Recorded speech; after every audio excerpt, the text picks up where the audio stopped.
কেন বারবার Kim তাইংকে target করা হচ্ছে?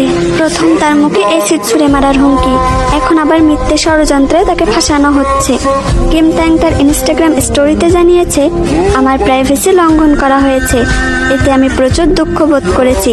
মিন হিজিন নামক এক মহিলার সাথে একসময় অ্যালবামে ভি একসাথে কাজ করেছিল।